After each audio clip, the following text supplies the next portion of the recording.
for outplay, but especially with the raise buffs, like, no, Morphling, again, in a perfect world, you want Morphling to get the... For the Magic Missile, they're going to run right into Jotum. They get the telekinesis off. This is going to be your first blood. Magic Missile, double raise, triple raise. The Nightmare keeps him on. Oh! Jotum! Oh my god! Oh. Awkward. And they actually are going to lose Jotum, I think. Jotum's probably dead. He could Brain Stab. He could turn around and Brain Stab and try to stay alive. He's going to do that. The turn radius is so bad. He could Nightmare himself. He'll do so. He's going to fall to the Firefly. Berserker's Call, and now BZZ is in trouble. He does get the Helix procs off. One, he almost gets Always Wanna Fly. He doesn't have Dunk, though. He's so close. He gets the Battle Hunger off. He gets one kill, but he dies to the Sticky Napalm of Yoki. He does turn around a little bit, but a really good initiation. Yoki stays alive through the entire fight. Team is overextending and diving, and you have the means to fight, then you obviously go and help your team, but primarily you want to just keep farming. This is definitely going to be a good game for him to get a BKB, or at least a Manta, just to get out of the Orchids. And speaking of Orchids, there we go. There it is. He doesn't have his Orchid Trade. He can't morph. Now he finally can. Still silenced up. He actually goes down to the Soul Burn. The Ensnare coming out so far. Good fight for Empire. Yol out of mana. Hand of God off cooldown. Was able to use it had he had mana, but the double kill from Silent. Now he's coming online. Sidori going to get caught out with Telekinesis, Fade Bolt, Magic Missile as well. No Stampede to work with. He's got Blink if he can get it off, but no, it looks like. But the call coming in. Can he get any of these kills? The Blink stop onto 3. Double Edge onto 2. Silent about to get jammed in. Ball of Lightning keeps him alive. He's so low. Now the Fiends go onto Yoki. Silent will stay alive. What a counter initiation from BZZ. Berserker's Call is going to go. There's the jam. Double kill for BZZ. 3 dead. They get the 4. Sidori gets the kill on the Storm. He was out of mana. He was able to chase him down. 4 for push. Axe cancels his TP. They're like, no, don't TP back. Who cares? It's just a Rubik. It's a Rubik. Let's just push now. We got the Aegis, and I think this is a smart call. It's fine. So they actually have to TP back everybody here to defend. They're going to call Silent. Waveform's going to go. Stomp as well. Nice swap out to keep him alive and put the Fiend's Grip to follow it up, but he's going to get Culling Bladed. He does have a very short respawn timer, but no buyback. Again, that Bloodstone helping out a little bit. G taking a lot of right click, though. Resolution has a double damage rune. However, G has the Aegis. Call going in onto Aloha Dance. Magic Missile is going to go through, but Aloha is going to get jammed up as well. That Aghanim Scepter going to work for BZZ. There's the Aegis going down, but the Rax is exposed. Buyback from Aloha Dance. Empire throwing a lot to make sure they can defend this, but they're going to lose this range Rax at the very least. Waveform away from G. Doesn't want to get caught out here. They probably don't go for the melee Rax. I don't think they are that aggressive. Last one's going to go onto Yol. I don't know if they care too much about that. Yol should fall. They'll probably get Jotum as well, but more so than anything, they get the ranged Rax. They get a couple of buybacks. Oh my god, he does it again. Oh, come on, man. You can't... Well, and this is exactly a play they need to make. They're going to get there a bit too late for Sidoi. He's going to try to blink and fight this, but now he realizes what he's jumped into. He's going to get Telekinesis back down. Does get a 4-man stomp off. G looking to fight. Waveform might go here in a second.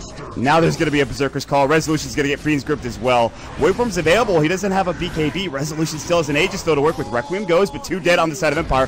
Jotum will fall. BZZ getting right-click down the Scotty, slowing him down. Can't do much, and the pull-in from Silent Blink Stomp, but they can't do anything. They missed the Stomp under Resolution. Sidoi getting backed up. He'll try to get sent back, but he should fall here. Solo. Yule Scepter keeps him alive, but that actually stops the send back, and he's going to go down. 3 for 3 trade. Of course, that is just the Aegis going down. Now he'll respawn back up. Flame Break. Yule is going to get caught out. The only hero to survive is actually G, who's running across the map to the mid lane, heading up top. And what was a whack? Like, he needs 500 extra gold now for that. That's really scary. That's probably going to be a free Rax here. Yeah, they glyph now, but, I mean, this wave will die. And they have a lot of creeps. The Chen creeps, the Granite Golems coming in as well. They are tanky. And G is, he has 7 strength and he still has 2.3k health. Blank Berserker's Call is going to go. They're going to find out Silent. This could be the kill they're looking for. Swap out saves his life for the time being. They can't get the Culling Blade in. He stays alive. He's going to have to go back to base, though. Jotum gets right-clicked down by Resolution. Resolution and G going toe-to-toe. Resolution will have buyback. Jam goes in, I think, onto an illusion. Now the double jam coming in. BZZ gets the kill. Buyback coming in from Resolution. Aloha Dance back into the fray. He's about to fall for a second time.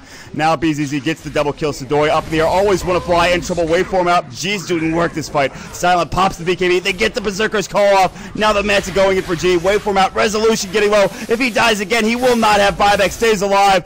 Gets forced out by Yoki. Yoki's now the target to go on. They'll kill him. No buyback for him. Berserker's Call onto Silent. It's going to be the opposite to go for him. room. Do they have the Culling Blade? They do. Silence too tanky, though. G trying to man up. Going to Resolution. Resolution's going to fall. The waveform. Ultra kill for G. The buyback coming in from Silent. He just had enough money for it. G still barely alive. Morphing as best as possible. The Hex is up. Now he can try to TP. Do they have Vortex? They do not. He'll waveform and TP out. He is going to make it alive, it looks like. G gets out just in time in that fight. They tried to go top before realizing there was a tier 2 tower there. And then like, oh, I guess we can't take this tower. Silent's going to kill Yol. He'll actually pop the BKB for it as well, but guess what? Fiend's Grip goes through that. They have Stomp. The BKB is about to go down. Grip was stolen, but they get the Berserker's Call off. Their Stomp's going to go in as well, but it doesn't matter. Silent, who just bought back, now has no buyback. Yoki might get chased down here as well. Sadoy and BZZ have their blinks up and ready to go in a couple of seconds. There's Sadoy. Yule Scepter will fly, but Sadoy's got to time this perfectly, and they just get the Calling Blade. And that's probably, I think, the beginning of the end here for Empire. No buyback on Spirit against Axe. I thought it was a very curious pick. I think Storm Spirit's a phenomenal hero, especially in the late stages of the game, but when you have what people call a 10-second cooldown RP, like for the side of Virtus.Pro Polar against a hero like Storm Spirit, he can never really feel like he can go in without with immunity. He just always has to be woeful of that. And even with the BKB, obviously he can still go through that, and that's the biggest problem here for Empire, is that the Storm just can't run rampant. No, he can't, and it's a big. I mean, the first pick Axe really comes into play. I feel like BZZ did the most this game. I don't know if you feel the same way, but I think that's the case. Whether it's his play, which it definitely has been, or just the hero in general, and a nice draft from VP, this Axe has just been a huge thorn in the side for Empire. And we thought that G might not have the best time mid lane. Again, his form did stifle in the mid game, but he played very well for the most part, so he's able to carry to victory.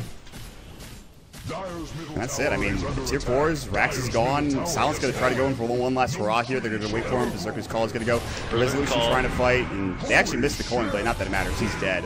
Resolution gets his Requiem off, but I mean, everyone's getting solo. G's actually getting a Fiend's Grip that was stolen, by the way. We talked about it. He's got a Strength Dwarf for the most part, but still does a lot of right click. Aloha Dance getting waveformed on. Resolution getting Scottied and slowed down. Berserker's Call on a Yoki. Resolution swapped out, but still probably going to fall here. Battle Hunger's up. There's the call and the Culling Blade from BZZ, and that's your GG. And Virtus.Pro with a very impressive first game here in this series. I gotta say, this was impressive. Again, you talked about it, whether it was BZZ's play or the Axe pick and draft in general. It was nice to watch. It's just crazy how in the last month or so, or 2 months, how much Axe has exploded onto the scene. Whereas before, when, say, like a year ago, if Storm Spirit was picked up into a draft, and you'd be like, what are some ways we could counter this Storm Spirit? Let's see. Okay, Bane is quite good. You know, Axe is